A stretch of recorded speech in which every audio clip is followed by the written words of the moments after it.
मनासा के गांव मोकड़ी में बिजली विभाग की लापरवाही से सिंचाई करते समय करंट लगने से किसान धन सिंह राजपूत निवासी मोकड़ी की मौत हो गई। बिजली विभाग के खिलाफ ग्रामीणों का गुस्सा फूटा और नीमच झालावाड़ रोड पर घोटा पिपलिया में बालाजी मंदिर के सामने शव सड़क पर रखकर चक्का जाम किया। सुबह नीमच पोस्टमार्टम के बाद शव लेकर ग्रामीण पहुंचे और 11:45 पर चक्का जाम किया। चक्का जाम 1 घंटे तक चला। ग्रामीणों और परिजनों ने परिवार को आर्थिक सहायता और बेटे को नौकरी देने की मांग के साथ लापरवाह लाइनमैन और कर्मचारी के खिलाफ कार्रवाई की मांग की। चक्का जाम की खबर लगते ही एसडीएम किरण आंजना पहुंची और परिजनों और ग्रामीणों से बात की। ग्रामीणों ने आरोप लगाया कि पिछले 4 महीने से तार टूटने की शिकायत बिजली विभाग से कर रहे हैं, लेकिन विभाग ने ध्यान नहीं दिया, जिसका खामियाजा एक गरीब किसान को अपनी जान गंवाकर चुकाना पड़ा। ग्रामीणों ने कहा कि मृतक किसान दिव्यांग था, उसकी पत्नी और बेटा भी दिव्यांग है। ग्रामीणों ने बताया 2 किसान जो बचाने गए थे उन्हें भी करंट लगा है। विभाग की लापरवाही से बड़ा हादसा हो सकता था, इसलिए कार्रवाई होना चाहिए। जगह जगह तार डैमेज हो रहे हैं, लेकिन विभाग सुनवाई नहीं कर रहा है। एसडीएम आंजना परिजनों को आश्वासन दिया कि पीड़ित परिवार के 4 लाख की आर्थिक सहायता बिजली कंपनी और संबल योजना में दी जाएगी। साथ ही परिवार के एक सदस्य को आउटसोर्स के रूप में बिजली विभाग में नौकरी देंगे। इसके बाद ग्रामीणों ने चक्का जाम समाप्त किया।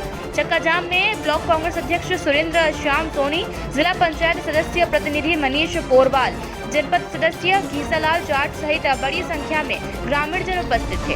इस दौरान कानून व्यवस्था संभालने कुकड़ेश्वर थाना प्रभारी भीम सिंह सोदिया, मनासा थाना प्रभारी शिव रघुवंशी, रामपुरा थाना प्रभारी विजय सागरिया सहित बड़ी संख्या में पुलिस बल तैनात था। सर जैसे कि वो रोजाना अपने कुएं पे जाते हैं सर काम करने। सर उस दिन भी सर लाइट का समय हो गया था, 2 बज गए थे। कुएं की लाइन आती है सर 2 बजे, हमारे 2 से 8 का फीटर चल रहा है।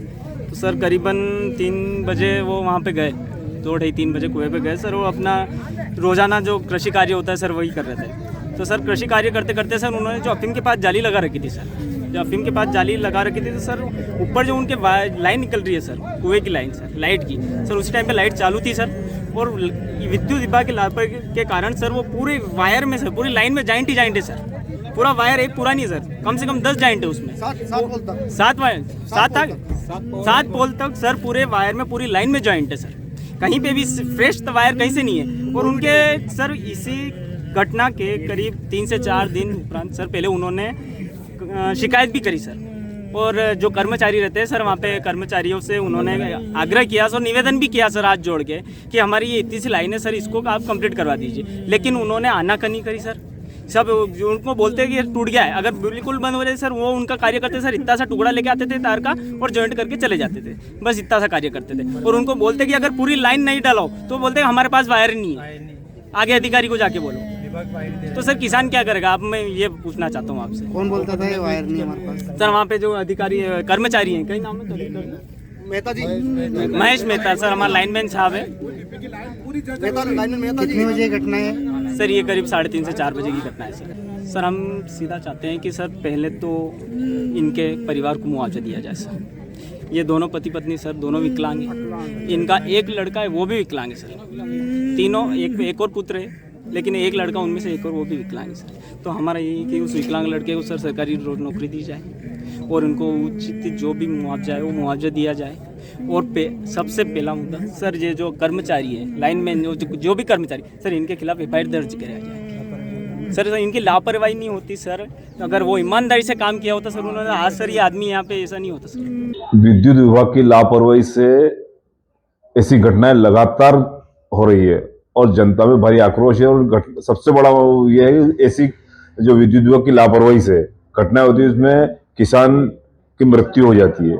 उसके बाद भी ये विद्युत विभाग के कर्मचारी, अधिकारी और प्रशासन नहीं जाग रहा है। आज कल भी मोकड़ी में राजपूत समाज के एक किसान अपने खेत पे जा रहा था जो कि वो विकलांग था और टूटे हुए तार पे उनको पाँव लग गया और करंट लग गया और उनकी डेथ हो गई, उनकी मृत्यु हो गई। और परिवार में अकेले कमाने वाले थे, विकलांग थे, उनकी पत्नी भी विकलांग, उनके बच्चा भी एक विकलांग है, एक ठीक है।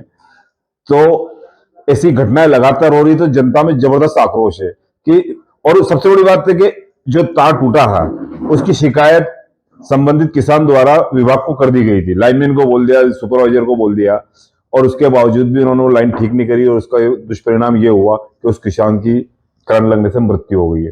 तो आज जो धरना प्रदर्शन करा है ये सभी क्षेत्र के लोगों ने, क्षेत्र के किसानों ने, समाज वालों ने मिलकर करा।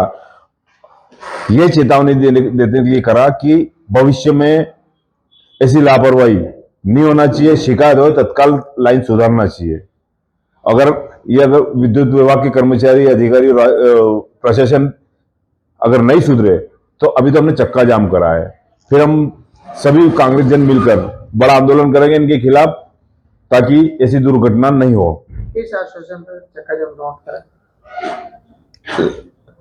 एसडीएम मैडम और एमपीपी के अधिकारी आ गए थे, उन्होंने आश्वासन दिया है कि इनको 4 लाख की आर्थिक सहायता दी जाएगी और परिवार के एक सदस्य को आउटसोर्स एमपीपी में नौकरी दी जाएगी और संबंधित लाइनमैन हैं उनके खिलाफ कार्रवाई की जाएगी, उसको तत्काल हटा के उसके खिलाफ विभागीय जांच करेंगे। कल शाम को सूचना प्राप्त हुई थी कि मोकड़ी में धन सिंह जी जो हैं उनकी बिजली विभाग के करंट गिरने से मृत्यु हो गई थी। उसमें आज जो परिजन उनके चक्का जाम करने बैठे थे, उनमें एक परिवार के व्यक्ति जो ग्रेजुएट हैं उनको आउटसोर्स के माध्यम से एक नौकरी उपलब्ध कराई जाएगी।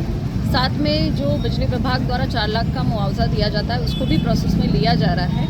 और जो विद्युत के जो करंट है वो सेफ्टी पर्पज़ से एक बार उनकी जांच कराई जाएगी, बल्कि इसी नहीं और भी अन्य गांव में भी विद्युत के जो तार है उनकी जांच कराई जाएगी ताकि आगामी ऐसी कोई घटना हमारे यहाँ नहीं हो। मैडम कब तक आर्थिक सहायता मिल जाएगी? आर्थिक सहायता बिजली विभाग से जो है वो प्रोसेस होने में टाइम लगती है, क्योंकि इन लोगों का संबल भी है, तो जिससे यथासंभव पहले मिल पाएगा उसमें पहले हम लोग प्रक्रिया शुरू। लाइनमैन पर आरोप लगा रहा है कि उसकी लापरवाही से उसके खिलाफ कुछ कार्रवाई? उसकी जांच की जाएगी, विभागीय जांच करके फिर उस पर विधिवत जो कार्रवाई होनी वो होगी।